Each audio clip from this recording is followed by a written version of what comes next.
I just want to take this opportunity to thank you, Anna and Dr. Ruhi Agarwala, for making this possible. Now, to the people that joined in, many of you know me on this link. And for those that don't know me and joined in, I am Surya, the Hatha Yoga teacher and the person that supplies the Ayurvedic medicines here in South Africa. Right?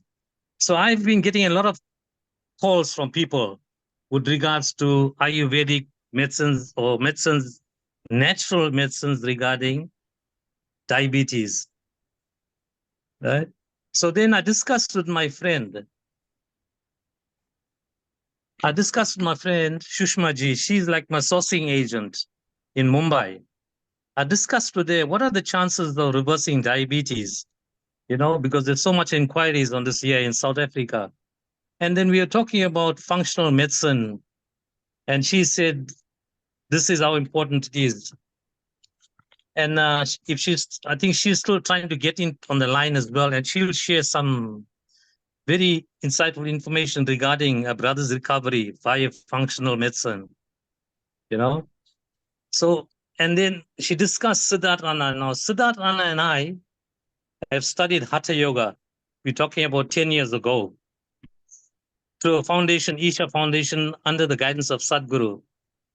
So, you're getting like Siddarth, I can vouch for Siddarth Anna and his team when it comes to functional medicine, Hatha Yoga, and of course, Ayurvedic alternative medicines. Right? So I discussed with Siddarth Anna what are the chances of assisting us South Africans, with regards to reversing of diabetes, And then Siddarth Anna mentioned his partner, Dr. Agarwala.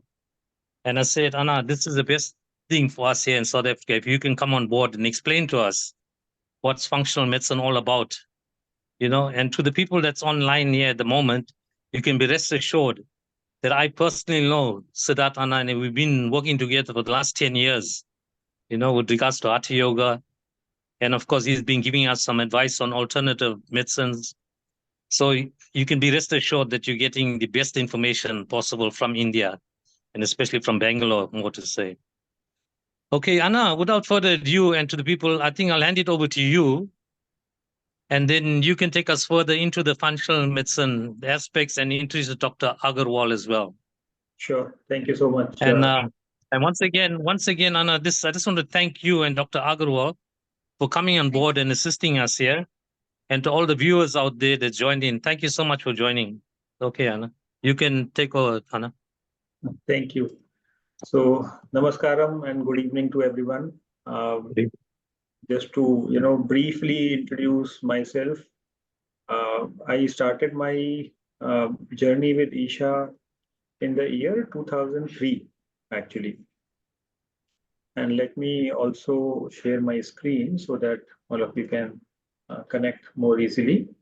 So I started my journey with Isha in 2003, and that was just when I was completing my education, and then I worked in the corporate sector for 10 years, but I was a very, dedicated, involved volunteer and meditator.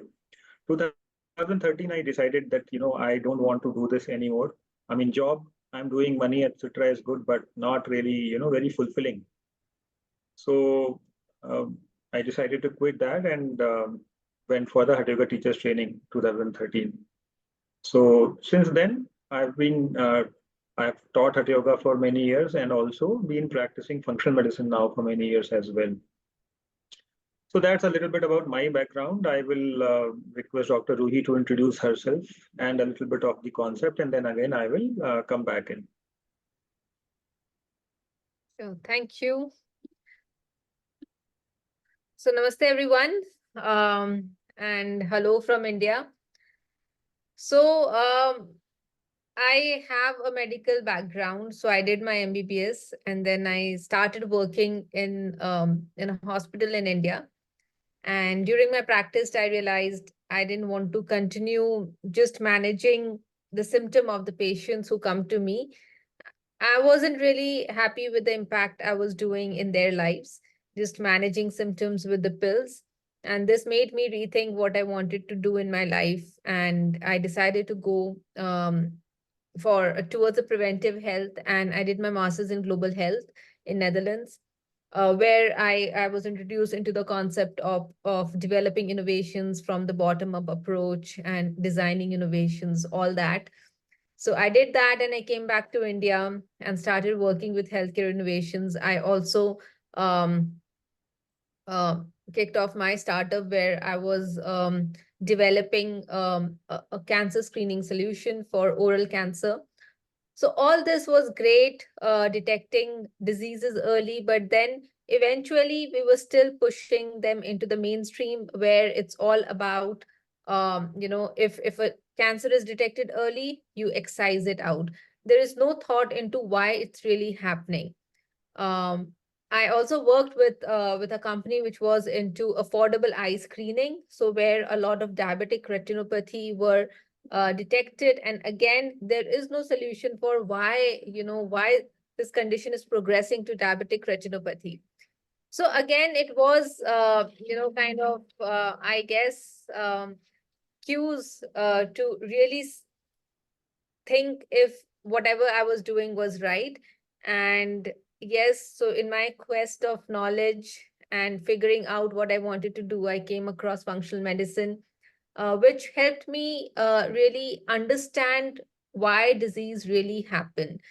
So taking a step back from just managing symptoms to really understand what is beneath those symptoms, and then having the tools to really fix those causes from the root.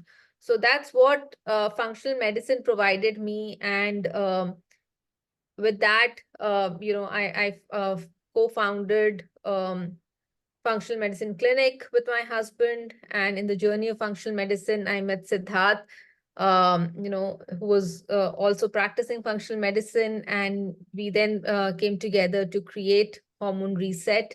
Um, Again, which is a beautiful combination of functional medicine approach, the root cause based approach, and yogic principles, traditional Indian knowledge combined together to help people reverse chronic conditions.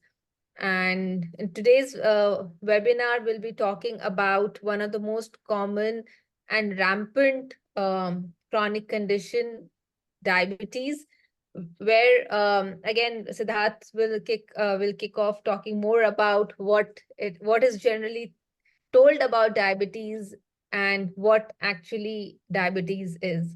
So with that, over to you, Siddarth. Thank you, Dr. Ruhi. Just 1 second.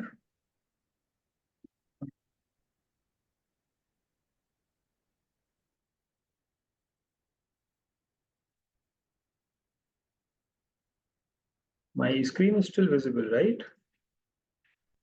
I'm Yes. getting frozen on my side a little bit. That's why I'm asking. Just give me 1 second.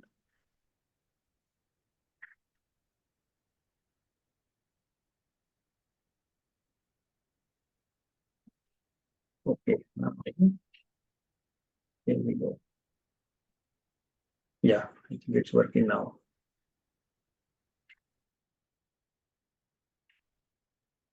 So thank you, Dr. V, for connecting the dots, with our personal journeys and where we are today.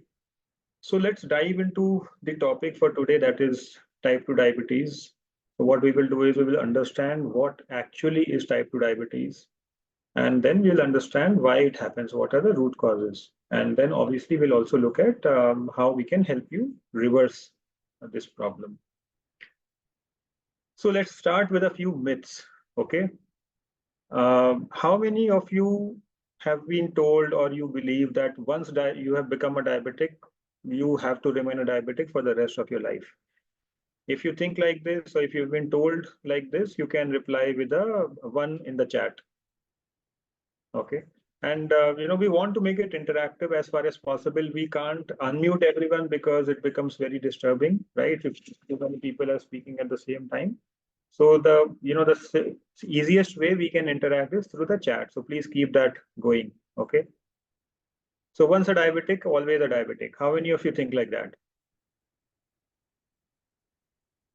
Okay, Sushma is saying 1, Suryana is saying 1. Okay. Anyone else? Okay.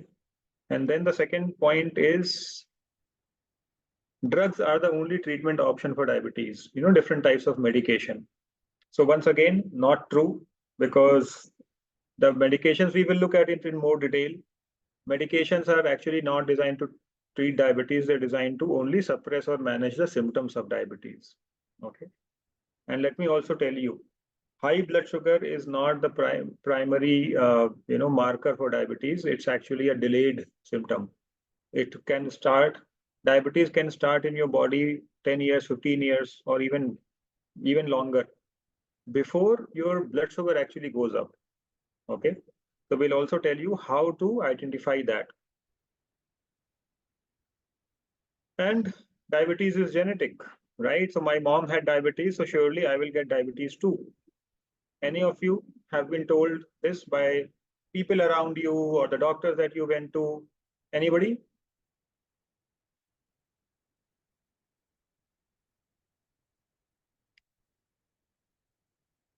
Okay, Raymond is saying yes. And there are a lot of other diseases or complications associated with diabetes in the long run, right? Heart disease, stroke, blindness, kidney issues, etc., right? How many of you have been told that if you manage to keep your blood sugar down with the use of medications, you will be able to avoid these problems? This is the normal narrative that is told to us, right? That if you keep your blood sugar down, these problems will not come to you. Well, let me burst your myth. This myth, it is not so. There is a lot of evidence today, both scientific and anecdotal, where people see what's happening in their lives, right? Where you go through life suppressing diabetes through powerful medications, your blood sugar remains low, but the damage still goes on happening inside. Because the damage is not only happening because of sugar, there are other underlying reasons which are contributing to diabetes, and they are still at play. They have not been addressed at all. So understanding diabetes, what happens in diabetes, let's understand that, okay? Now, diabetes actually is a play of two main things, your blood sugar and your insulin levels. Insulin is a hormone that manages the blood sugar, right? I'm sure some of you are already aware of this.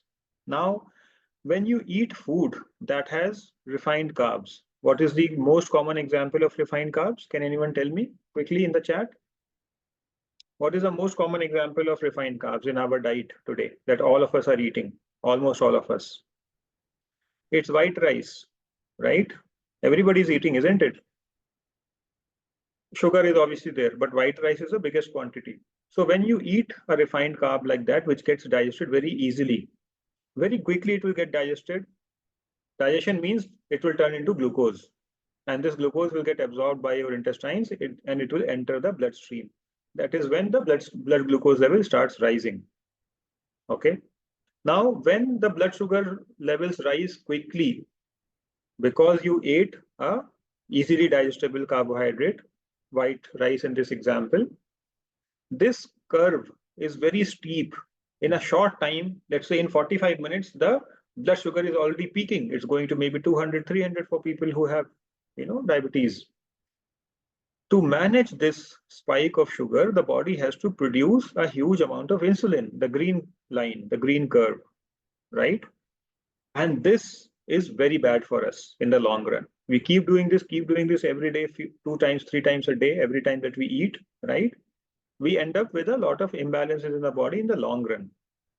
This is the root cause for diabetes.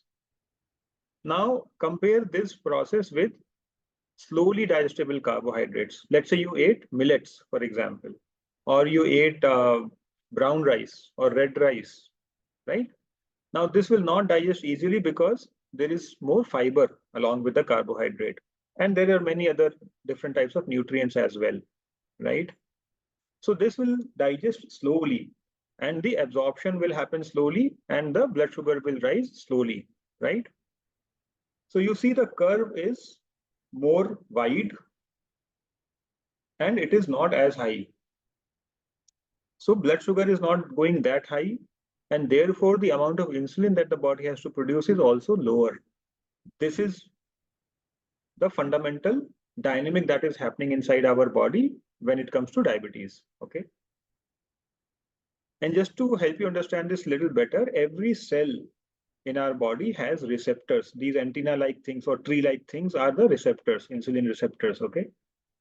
Now, when in a healthy cell, when you eat this food which turns into glucose and our blood glucose rises, the pancreas will secrete insulin. The insulin will come, the blue ball will come and sit on the receptor, and this will allow the cell to absorb the glucose from the bloodstream. Okay, the glucose transporters will become active and the glucose will enter the body. Okay. Now, what is happening in a person who has developed type 2 diabetes? And essentially, type 2 diabetes happens when insulin is not able to do this job. What is the job? Of telling the cell, instructing the cell to absorb insulin from the bloodstream. I'm sorry, absorb glucose from the bloodstream, right? So in case of insulin resistance, the cells or the insulin receptors become less effective. They are damaged, okay? So they don't bind with the insulin. When they don't bind with the insulin, the cell does not get the message to allow or absorb glucose from the bloodstream, right? So less glucose is absorbed by the cells and more glucose remains in the blood. This is what we measure, right? Fasting blood sugar and postprandial blood sugar after eating, how much it went up. So this is exactly what we are measuring. And the more glucose that remains in the blood, the more it will get converted into fats, triglyceride primarily, okay? So that is what leads to high cholesterol, high triglycerides, and also the fat in the body, the extra weight in the body. Okay, so this becomes a vicious cycle because we are eating a diet which is high in refined carbs. We don't do any physical activity. We don't exercise. Our lives are very sedentary, and there are toxins in the body. There is stress in the system. Nervous system is stressed out. So essentially, what will happen? Glucose in the blood is coming in through all of these sources, and body is producing more insulin to handle this glucose, right? The curve that I showed you. Over time, the insulin receptors become damaged. They don't absorb, they don't get activated, and hence the cells do not absorb the glucose. The problem is with the insulin, the root of the problem, okay? So end result is lot of insulin is circulating in the blood, which means a lot of glucose is also circulating in the blood because it is not getting absorbed by the cells. And this excess glucose is converted by your liver into fat, right? What is the net result? Your cells are still starving for glucose, right? But they're not able to absorb it from the bloodstream. So you feel tired, weak, fatigued, hungry all the time, and you crave for more glucose. You crave for foods which are high in glucose. Yes, is this happening for any of you here? That you are craving for processed foods, refined foods, sugar, sweet foods. Anybody here who craves for green salad? Nobody, isn't it? Craving is always for sugary foods or refined foods or carbohydrate rich foods, isn't it? This is what is happening in the body. Now when insulin remains high, it causes a lot of problems in the system. On the left side, you will see more fat deposit. I already explained to you, right? The liver will try to convert the extra glucose into fat because high glucose in the body is very damaging over a period of time. And glucose, I'm sorry, this extra fat will lead to fatty liver. Non-alcoholic fatty liver disease will happen, NAFLD, right? Diabetes will happen and cholesterol will be high. And more conversion into certain hormones will happen. The female hormone estrogen has a tendency to rise. For women, this creates a lot of hormonal imbalances in terms of the reproductive system, right? Leading to PMS and all of those things.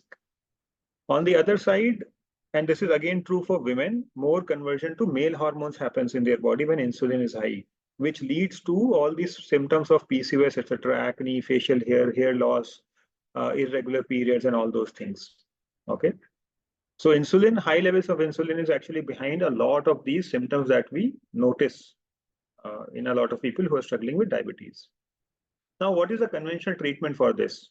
If you have high blood sugar or high HbA1c, generally 3 kinds of medicines are prescribed.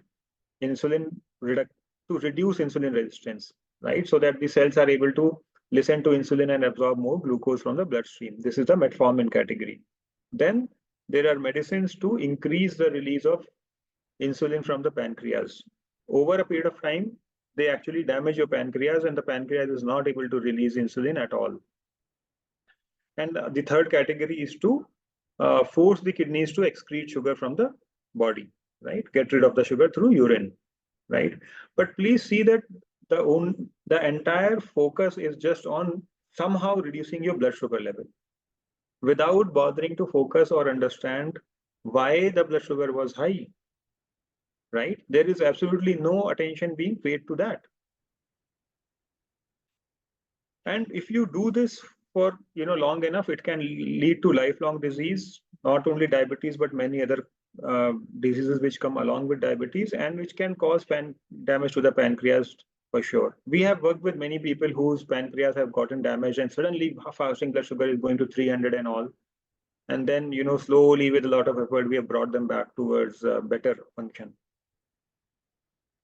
And by the way, I'm telling you all of this, so you might wonder why does my doctor not tell me all this? Well, because it seems that it takes around 20-25 years for scientific research to reach an average practitioner.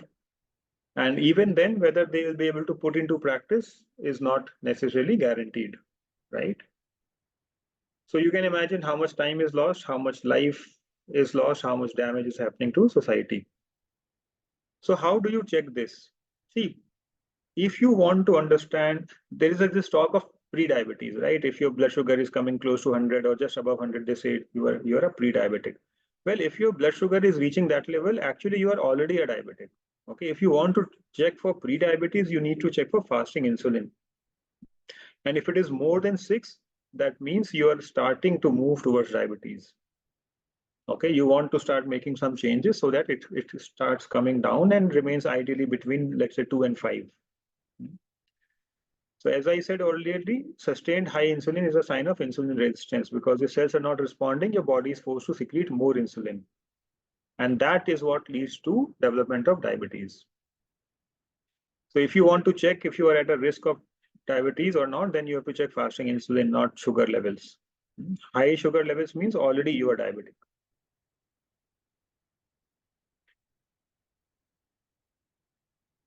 So let's understand the root causes of type 2 diabetes. Okay, so as I said already, processed diet, processed food, high sugar, which forces the body to produce more insulin.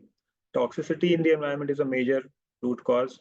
Inflammation in the body, oxidative damage to cell membrane. See, why is the cell not able to absorb the sugar? Because there is damage that has happened to the cell membrane, right? So that damage is the fundamental problem, not the high sugar. High sugar is a result. Many mineral deficiencies, vitamin deficiencies are also playing a role. So for example, chromium is a very important micro trace mineral which is needed for good functioning of the insulin receptors. Okay, so like that, there are many minerals, many vitamins, etc., which play a role. And obviously, lack of physical activity. See, if you were doing a lot of activity, your cells will be very efficient at burning the sugar, and all the damage and all that's happening to the cell membrane, etc., will also be minimized. Body will be able to repair it. So high blood sugar, etc., then becomes a very remote possibility. Blue light. So all of us are exposed to a lot of blue light. Blue light as in the blue wavelength light, which is actually white light emitted from our tube lights, from our laptop screen, mobile screen, all of these sources. And this is actually causing certain dysfunction in the body, leading towards type 2 diabetes. Okay. Leptin is another hormone, which if the body becomes resistant to it, it also leads towards development of diabetes. And chronic stress is playing a huge role. Okay, so we'll look at some of these in a little more detail so that you can understand this properly. And please remember that the medicines that people are taking for diabetes do nothing to address the cause. They're helping you manage the symptom by forcing the sugar a little lower.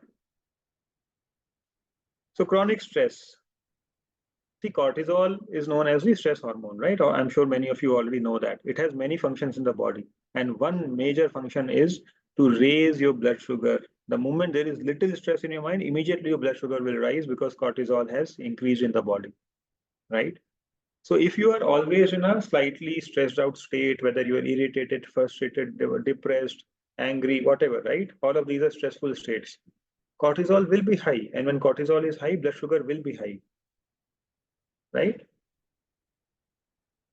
And it also has a negative impact on insulin. It makes the cells resistant to insulin. Those receptors, the tiny tree-like structures on the top of the cell, they don't function properly when your cortisol is high.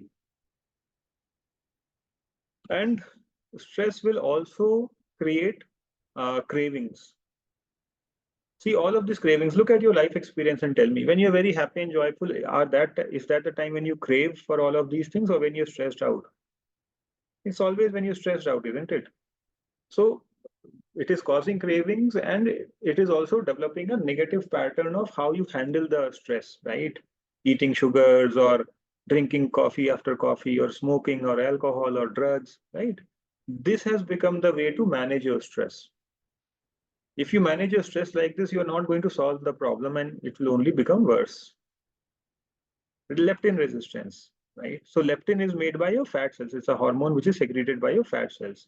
And it is responsible for regulating your appetite and sense of hunger or fullness. Okay. And there is a connection. They work together. Leptin and insulin, they work together. Okay. And when there is a imbalance in your leptin levels, or the cells have become resistant to leptin, that typically leads to the development of insulin resistance also, which I have already explained in detail to you. Okay. Toxins play a major role. So today, I mean, at least in India, 80% of the people that we work with have high levels of these toxins in the body. And I will say 20 or 25% have extremely high levels where you have to do something very, like in a focused manner, you have to help them slowly detoxify the body. Otherwise, there is no way of recovering from these chronic health issues, right? Petrochemicals, you already know how much damage they are causing, how toxic they are. All these additives, chemicals that are added to our foods, right?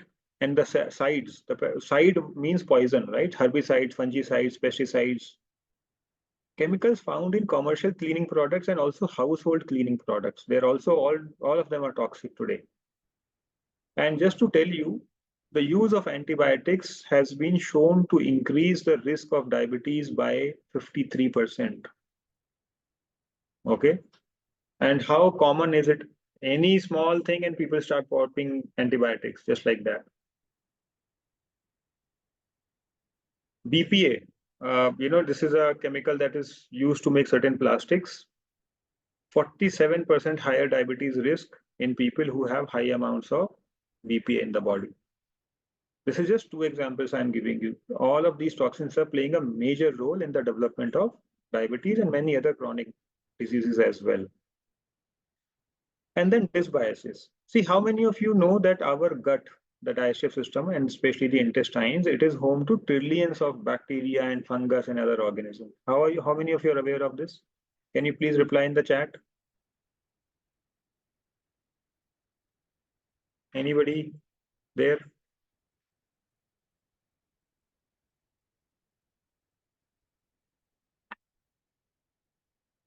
Okay.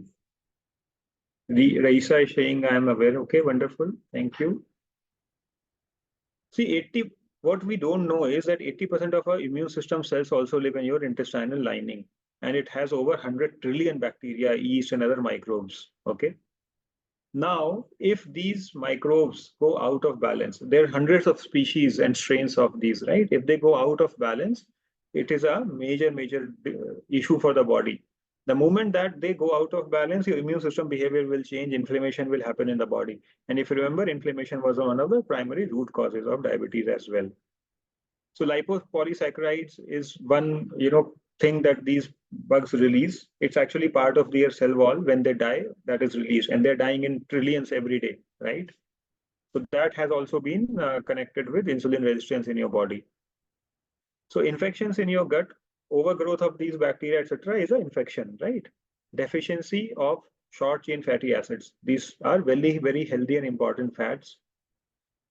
Insufficiency or low amount of healthy or friendly bacteria in the gut. Okay. Leaky gut and other digestive imbalances increase your risk of having diabetes and other metabolic complications. And chronic infections and the inflammation associated with infections is also known to make your insulin receptors less active, leading to insulin resistance, right? Coming back to blue light toxicity, see, this is something which has, started increasing in our lives, at least in India, in the last like 20, 25 years.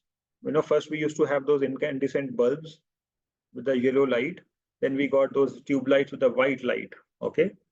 Then we got TV screens. Then we got computer screens. Then we got laptop screens. And then we got mobile screens. And then we got LED lights and all. And all of these screens and light sources are actually emitting powerful light in the blue wavelength, blue part of the spectrum. And this is not good for you. Okay. Once the sun has set, your body does not want exposure to this wavelength of light. Okay, even before the sun sets, the color of the sunlight also changes. It goes more towards the red of the spectrum, right? But we are actually bombarding our body with the white light, which is supposed to be there in the full day, in the bright light of the day, but not later on. So our body definitely gets damaged. It is shown to cause insulin and leptin resistance, which is the driver for type 2 diabetes, right? Then lack of sleep, major problem, not only for diabetes, for many chronic health issues. Okay, so people who have difficulty in falling asleep or staying asleep have 2 to 3 times higher risk of developing type 2 diabetes. Okay, just imagine, just one factor, not sleeping properly, increases your chances of getting diabetes 2 to 3 times. And please understand, all of this can be reversed. We have worked with severe insomniacs who could not sleep without taking multiple sleeping pills. Even then, they will only sleep for 3-4 hours. And within 2 months, 3 months, they are sleeping 5 hours, 6 hours, 7 hours straight without any need for any sleeping pills. So all of this can be addressed if you are willing to make the required changes.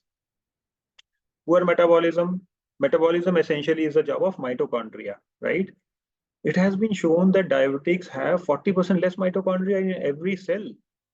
And they are also smaller in size, which means they can't burn the glucose or fat properly. See, if the cell is not able to burn the glucose which is already inside the cell, would it want to absorb more from the bloodstream?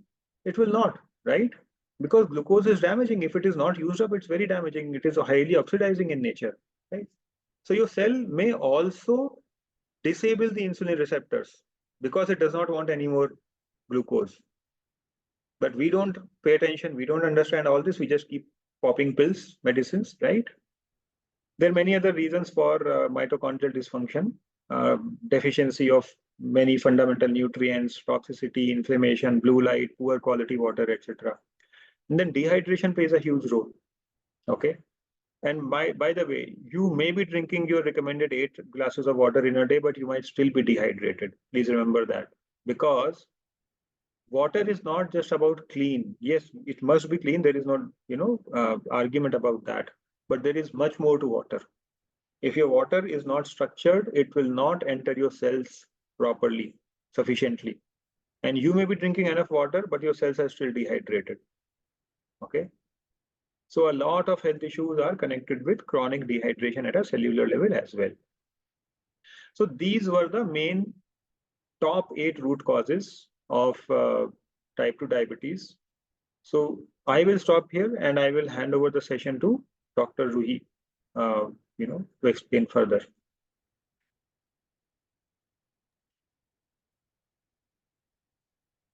Thank you, Siddarth. All right. So Siddarth spoke about 8 root causes, which is contributing to your poor blood sugar levels, etc. So was anybody able to connect with these root causes? Anyone who wants to answer in the chat, please do. Did you know about any of these root causes which may be contributing to diabetes?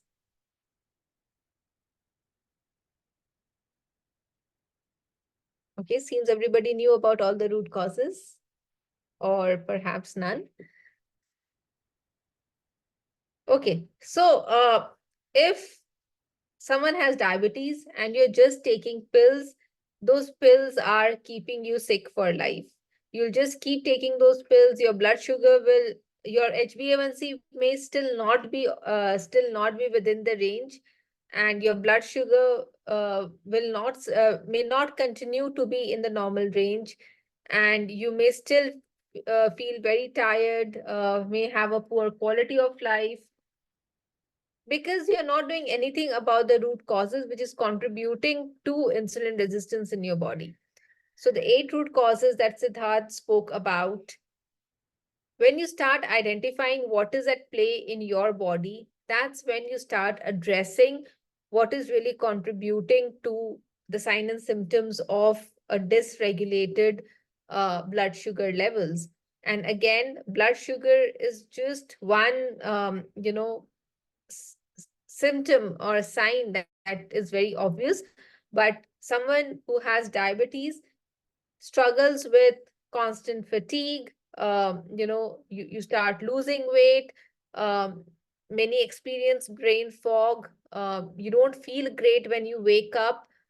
The gut health may not be that great. So there's so many other things apart from just the blood sugar levels.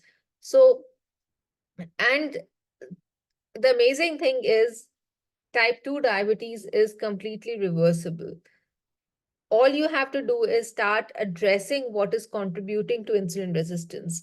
And that's what we do in functional medicine, where we identify the root causes at play in an individual and start addressing them. And that's when you start reversing the health problem in hand. So if we were to reverse type 2 diabetes, what do we have to work on? We need to identify the toxins in the body. So the heavy metals that pile up in the body, they affect the insulin receptors, they affect the mitochondrial function. We have to identify these toxins and remove them from the system. Look for chronic infections, parasites, bacterial, viral, fungal infections. Look for these infections and clear them from the body. Identify the nutritional deficiencies and address them. You may be deficient in all the vitamins, all the minerals. Magnesium is very important. B complex is very important. Zinc, copper, these are very important. Bring down the inflammation in the body. Work on your gut health. Improve the mitochondrial function. So whatever you're doing to your body, it eventually boils down to how good your mitochondrial function is, how good your engine is. So insulin resistance will come down once the engine starts working. So we need to improve your mitochondrial function. Improve the detoxification pathways. Stress has become a part and parcel of each one's life. So work on stress management techniques so that we can cope up better with the stress. Reduce the impact of the non-native EMF. Again, we cannot really run away from the technologies around us, but definitely we can have better strategies which can protect our body from the harmful impact of the non-native EMF. And lastly, very important, our body is more than 85% just water. So we need to have good quality water. We need to be aware the kind of water we should be drinking. And here I'm not just talking about clean water, a lot more about hydration. So of course, one size does not fit all. So we cannot have everybody take the same vitamins, the same minerals. It has to be a very tailored approach. We need to understand what the biomarkers are for that individual, what the signs and symptoms are, and then address it, correlating it with the sign and symptoms.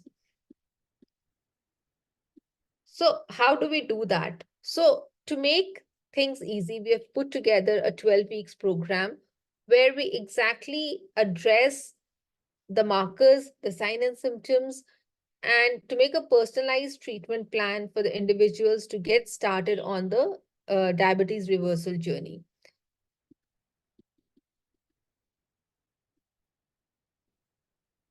how do we start off? So the first is we need to understand what your sign and symptoms are. And to do this, we share a history form in which we take all the details, your history of diseases, your what kind of conditions we're struggling with as a child, as an as an adult. So we take all the details. Based on that, we advise you investigations, which will help us understand what's going on behind those symptoms. And once we have all the data, we do a root cause analysis to identify the root causes at play. And then with the root cause analysis, we make a personalized nutrition plan. So where we give you what a sample diet will be like for you, what are the do's, what are the don'ts. We give you the options that you can have based on, where you're coming from, what your routine diet is like. So we'll help you swap things. And then every lifestyle change that you can make that's possible for you to make the environment conducive for your healing. And the third is a personalized supplement plan. So everything cannot really come from food today. So we need the support of supplements. And these supplements are vitamins, minerals, herbs, probiotics, etc., which will support the body as we start addressing the root cause. And then there are four consultations during the course of 12 weeks, where the first consultation is to understand, explain you what the root causes are, what our analysis is, how to get started on the treatment plan. And then the remaining three consultations are follow-up consultations to understand how the progress is, any iterations needed, hand-holding, etc. Apart from that, there is guidance on meditation, there is guidance on stress management techniques, physical activity. Again, the right kind of physical activity is very important. So we guide you on that. What yoga, what kind of yoga practices you can incorporate, and we also teach certain yoga practices during the course of 12 weeks. A very important aspect of the program is a 3-day guided detox process. So detox is very important. And what is even more important is to prepare your body for detox. So you don't do it right in the beginning. You have to do it at the right time so that your body is prepared for that. And so we have put together this 3-day guided detox process, which happens around in the second month of the 12 weeks program to accelerate the recovery process. And of course, you have the WhatsApp support, shopping list, recipes, handout, everything that you will need in this process of, health journey of yours. So that's a functional medicine based program. And the program cost is 30,000 INR for the entire duration of 12 weeks. In addition to the program cost, there will be cost involved for the test and the supplements. Now, one question that you all may have is, where do you get the test done? So some tests can be done locally, the blood work, while the test which involves understanding the gut health, understanding the heavy metals, etc., these tests can be facilitated from the lab in India. So that we have a complete picture of what's really going on inside the body. So that's about what we wanted to bring to you guys, and we are now open for question answers.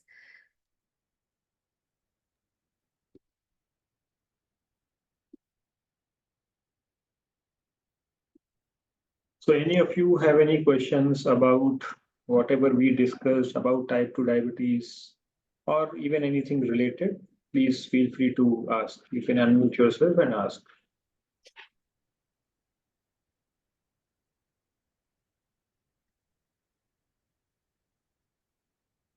You should be able to unmute yourself now.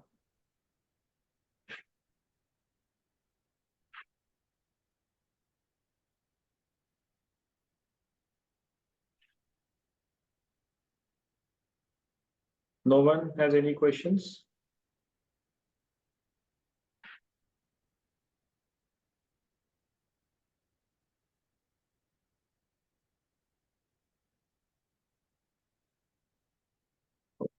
So there's a question in the chat. What is the best exercises to do if you have insulin resistance? Dr. Ruhi, you want to answer that question? All right. So, what's the name? Raisa. All right.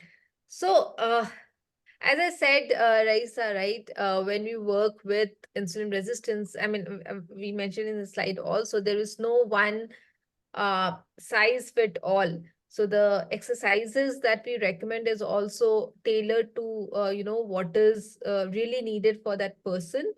But yes, just to give you a general idea, um, strength training exercises would be good to do. And then we also, based on how bad the metabolic function is, we include exercises like the soleus muscle exercise, etc.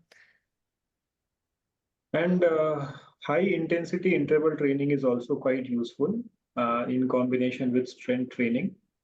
Uh, I mean, there's a lot of science about this, but high intensity interval training gives you a lot of benefit in a short period of time. But see, obviously, all of this has to be tailored to what is the physical condition of the person that we are working with, right? Not everybody can do all the exercises. There can be limitations depending on age and other factors of health. People might have injuries. So based on each individual situation, we suggest to them what will be the best combination of exercises for them.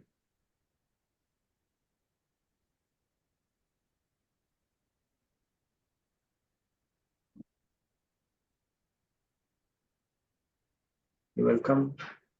Anyone else? Any questions?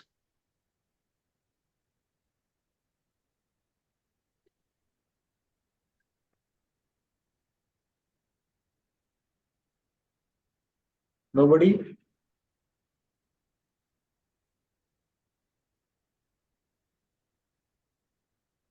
Were you all able to understand and connect with whatever we shared with you about the science behind type 2 diabetes?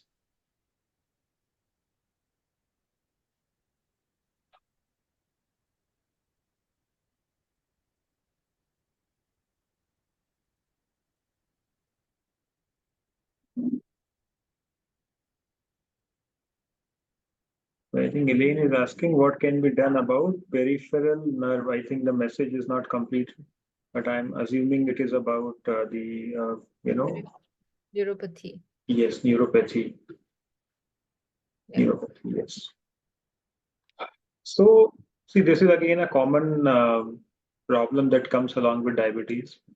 What is happening is high sugar, high glucose is highly damaging to the internal lining of your blood vessels, to the arteries. Okay. And because of this damage, there is inflammation that happens. See, inflammation is your body's mechanism to either repair a damage or to fight a battle. Like if there is any infection, body will create inflammation over there. Right? If you hit your hand on some object, immediately there will be inflammation because the body is responding to the damage that happened. Right? So inside your arteries and especially the finer blood vessels, the capillaries, which are very narrow and thin, once the inflammation starts happening all the time, then after some time, the smaller vessels can get blocked, and that is what leads to poor blood circulation, which leads to development of neuropathy. There is also involvement of nerves in this process. So the first thing, obviously, to do is to reduce the load of carbohydrates in your body, which is what leads to the high blood sugar. Essentially, address whatever root causes are applicable for this person, this individual, right? In addition to that, there are definitely ways with which the neuropathy can be reversed quite effectively. Blood circulation can be improved, inflammation can be reduced. As a matter of fact, we have been able to save quite a few people's limbs where the condition was so bad that the only option that was given was amputation. Okay. And we have been able to bring them back to almost normal functioning, and they did not have to undergo the amputation.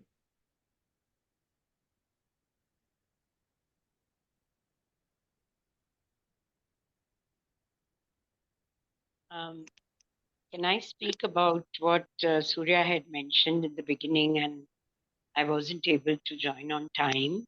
Yes, please. Yes. So I just wanted to mention that I have experience of functional medicine, and thanks to Siddarth, my brother has diabetes. In last 3 years, he had too much stress, so he went through too many challenges in terms of symptoms. Someday he would get double vision, which lasted for 6 months. Then he would get skin eruptions, which lasted for another 6 months. So we were so scared that his body was so unstable. And Siddharth suggested a functional medicine doctor who was in the local area for us.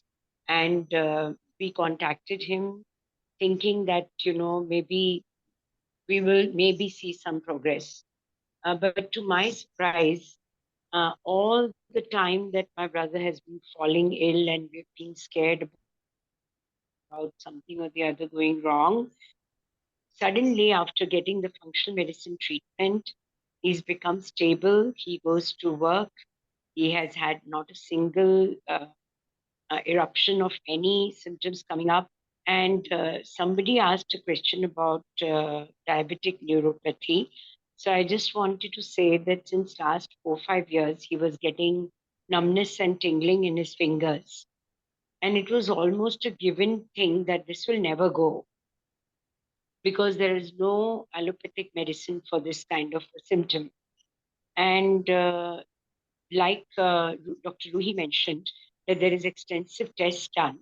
So the functional medicine doctor who saw my brother did the extensive tests, and he found that his homocysteine balance was not okay. I first of all never heard this word before. Homocysteine word was new to me, but knowing that this has been the cause, and it was the imbalance, and he was given homocysteine supplement, and within just 2 bottles of the supplement, his numbness and tingling is gone. So I just want to share that something that bothers us so much, that what is going to be the next progress of this disease, because it only progresses if you don't treat it. And to our surprise, this was treated. So that is why I wanted to share this, and thank you for giving me the opportunity to share. Thank you. Thank you, Sushma.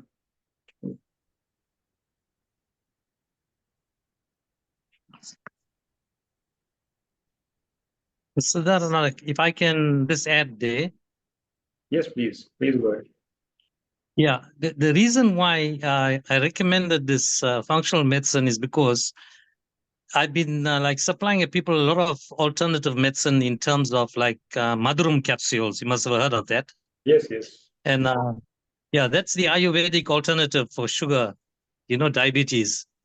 And Right. people have been on this madhuram. So I've recommended to them, like, and they're taking the metformins and the insulin injections with it, like, because I did suggest to them as well not to leave the original medicine, to phase this in slowly, like, Correct. Correct. But then with all the medication they've been taking, they've been having a whole lot of side effects, Correct. and you could see it.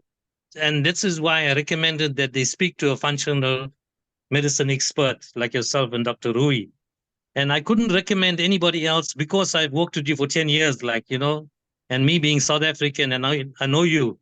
This is why I recommend people, and I say to get hold of you directly and have a chat with you and see where they can take it forward. Yes, Anna, thank you for that. And I hope that people found something new and something relevant for them in the context of what you're talking about, the medication, and also to connect with what Sushma was sharing. This second medicine category, okay, we have seen this many times, damaging the pancreas to a point where people have become a type 1 diabetic. They started as a type 2 diabetic, okay, slowly it was increasing and metformin was working, and then slowly insulin came in. But this medicine damaged the pancreas within a few years to a point where the pancreas almost failed completely. They were not able to produce any insulin at all, okay. So the conventional approach, unfortunately, is very, very inadequate when it comes to reversing these things, these issues from a root cause perspective. But if people are willing to make the effort in terms of changing their diet and taking a few supplements and doing a few other things to bring the body back into balance, body's ability to heal itself is miraculous.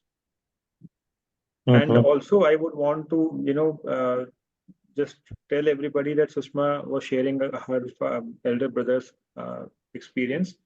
I'm not sure exact age, but I think he's either in his late 60s or early 70s. 67. 67. Yeah. So even at that age, the body is healing itself so quickly, right? Neuropathy is supposed to be irreversible, and within a couple of bottles of that particular supplement, the neuropathy is reversed. Obviously, it's not just the supplement, it's a whole lot of other things that they were doing, right? It's not a magic pill. Any supplement is not a magic pill. But even at 67 years of age, the body is able to heal itself so quickly, right? So the most important thing for us to remember is that the body's ability to heal itself is literally, it has no end. Provided we give the body what it needs to do the job, and we remove those things which are not letting the body heal itself. If we do that, body will heal itself. And there is, by the way, there is no medicine which can heal you. Okay, it is only the body that heals. The job of the medicine and the doctor, whether conventional or functional medicine practitioner, the job is to create the environment in which the healing can happen easily and more effectively.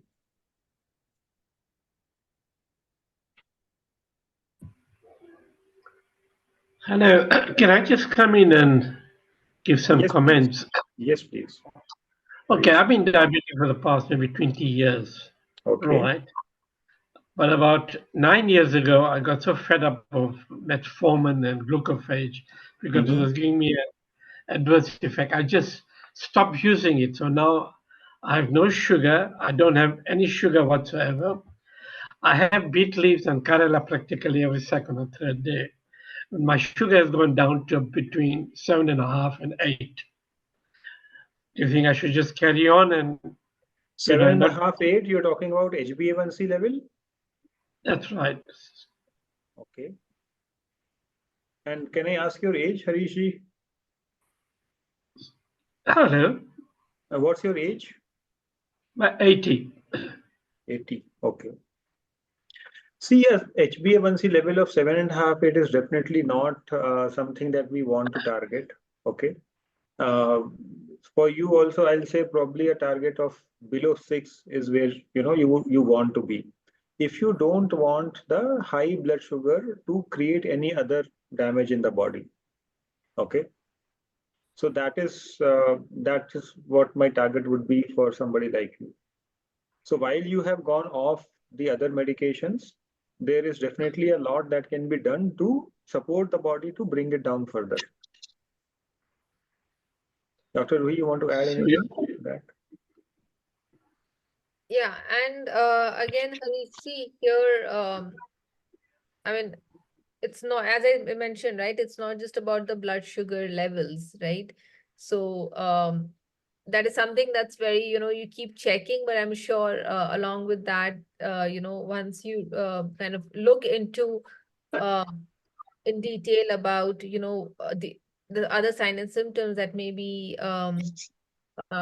together with, you being diabetic, you would definitely want to recover from, those sign and symptoms, better energy levels, better clarity, there are a lot of things. So a lot of that can also be achieved.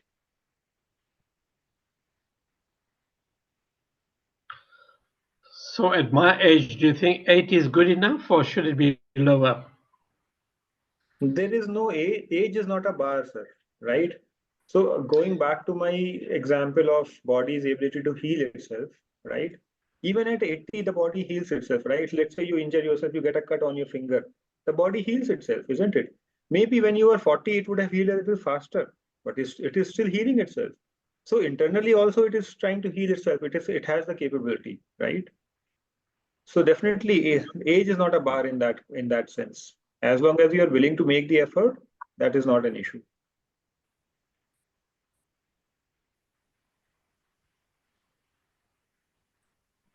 Oh, thank you.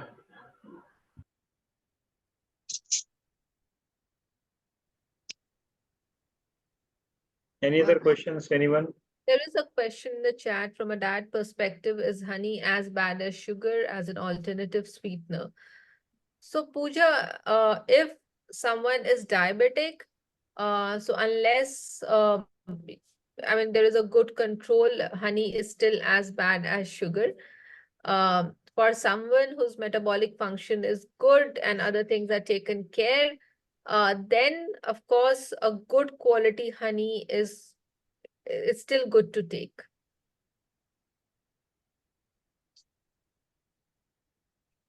So if a person is a diabetic and they want to use a sweetener, it's better to use something like monk fruit sugar or even good quality organic stevia. But honey is definitely not the best for people who are diabetic.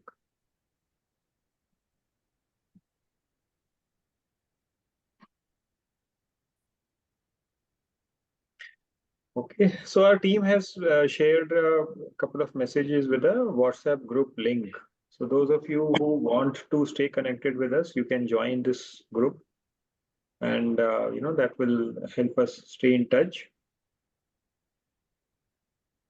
Any other questions from anyone?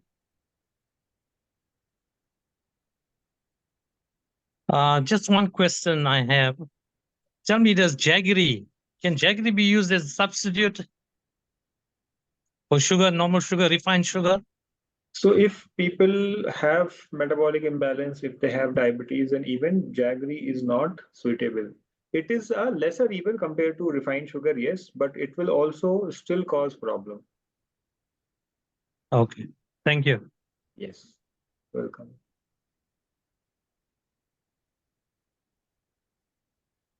Okay, so if there are no more questions, we will wrap up. So thank you all of you for joining in today, and thank you, Mr. Surya, for putting this together and organizing this, giving us an opportunity to share our experience, our insights for people all across, to a different country. So thank you.